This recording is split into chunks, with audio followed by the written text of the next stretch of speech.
Brett, the director Chris Cunningham said that sex is the main element of his work. Would you say that sex is the main element to Suede as well? No, no, not at all. I think sort of sexuality, but that's not necessarily expressed in terms of, like, you know, just sex. Sexuality can mean have a whole load of different definitions, can't it? Do you know what I mean? Sexuality can be about power and emotion. It doesn't have to be about page 3, do you know what I mean? It's a totally different thing. But sexuality, yes.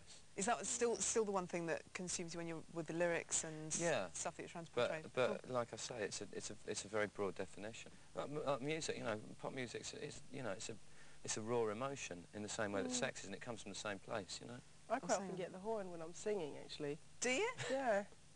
I do. On stage? That's all right. No, more when I'm recording, but it's just, like you said, it's just the emotion kind of comes from the same place. Yeah. I don't mean like I have to run out in the loo and kind of well, when...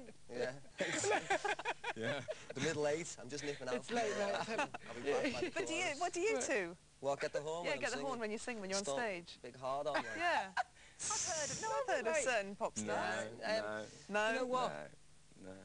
Okay, well, I won't name names. It's not like that. that. It's just like it's subtle. It's more just like a little tingle. I get vibes. I get little tingles and tickles and that. Slightly flirtatious, maybe. Right. As opposed to, like, you know, you feel sensual but not sexual. Maybe that's that's probably he put it much better. Björk is often perceived as a very controversial, eccentric kind of character, as she's portrayed in the media. Do you think, you know, once you get that image, it's very difficult to break out of it? I think the media can be incredibly unfair, but I think in the case of someone like Björk, that she is an amazing artist, and when I listen to her music and when I see her, I kind of feel like I'm going to be listening to her for, if I make it, you know, for the next 40 years or so. Do you think that it's still harder for women to get in the music industry, or do you think that is a complete fallacy? I think there's definitely an element of that, for sure. Just because there's a set of pressures that are, you know, kind of... Yeah. Do you think... It's like, you know, if you get up in the morning looking like crap, you know, everyone's going to go, oh, God, that's it, you know, she's looking really crap. The old tart. Guys can kind of get away with it. Kind of, you know, like sort of a bit, you know. You're right, though. People are like that. A beer gut and a bit sort of like rocky, and, you know, that's well, with the fellas, see, we can get but you boys get away with it easy, as possible, and it's like rock and roll. Yeah. You could have made an effort tonight, though, John, really. Was it tough for you being a mother and looking after your kids and carrying on your career? I think that by about the end of last year, I kind of felt like I've got to take a bit of time out, and I did. For because yourself, I'd been for all of us, for me, my kids, my family, because I feel like I've been juggling, and I think women are very good at this sort of thing. You guys are saying, I can do it all, because I want to do it all, and I want to do it really well, and so you do like 10 things at once quite well, and then I just felt all of a sudden I'm the opposite. I'm absolutely awful at juggling.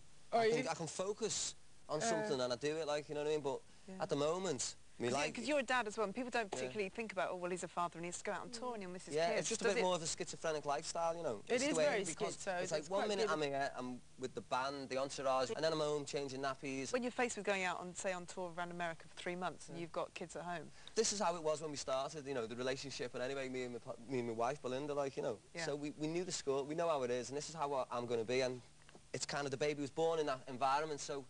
I think we don't know any difference, you know, but I'm wondering whether, I'm sure there will be a time when I'm thinking, like, you know, I mean, I only got upset the other, first, like, I rang up, you know, speaking to my wife, and she goes, you know... You're not ready with this term yet, are you? What? Wife. No, it's not that. She's my mate as well, like, so I kind of don't like saying wife, because it sounds really kind of, she's my wife, so treat her differently to all my mates, which is wrong, like. Yeah. Go on, tell us. Belinda, me missus, my other half, me chick and all that. Carry on. Well, anyway, yeah, she just said, like, you know, Hannah at the moment has just started to say, like, you know, where's Dad? She just got to that age, she's 2 in a week or something, and she's just got to that age where she's kind of like, you know, when the doorbell goes, she's going, Daddy, Daddy, you know, and all this on the telly, oh, there's Daddy, you know, is he coming in, and all this, so I got a bit upset then, like, because I was thinking, God, yeah, I do want to be home, you know, but then again, would I be happy sitting around, like, you know, I'd only be writing songs going, I wish I could get out there and do something, you know. So while you got the energy and the enthusiasm, you juggle the best you can. Okay, time now to reflect on life's unpredictability. You're walking down the straight road, you hear a song, and you make a sharp turn. Here's US producer, DJ, remixer and hitmaker Armand Van Helden's story. Song that changed my life.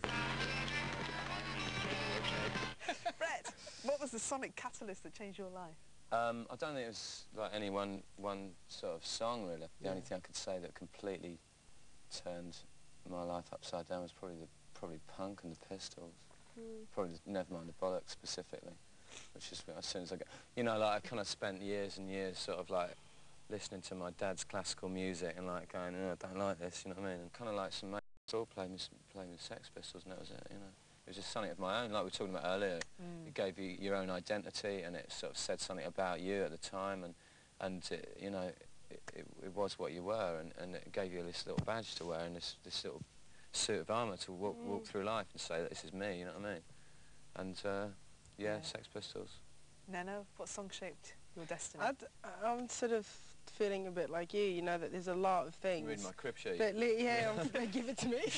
What was that again? It so well too. But, I mean, I think that punk definitely turned me inside out. There were things before that, you know, like Songs in the Key of Life, Stevie Wonder, or, you know, Parliament, or things like that. But when I heard Germ-Free Adolescence, I think X-Ray Specs was a really big inspiration. I think anyone around anyone around our age group, it's like you couldn't be affected. I mean, it did actually completely change. It turned music upside down. All the values of that music promoted, it just said the opposite. And it said instead of being kind of clever and long and intelligent and wordy and blah blah blah blah, you could just talk about negative things, and it could just have as much excitement and exuberance as anything. Has there been anything? It said you could do it yourself as well, which is a really important thing. Okay, hang on, I'll take you one at a time.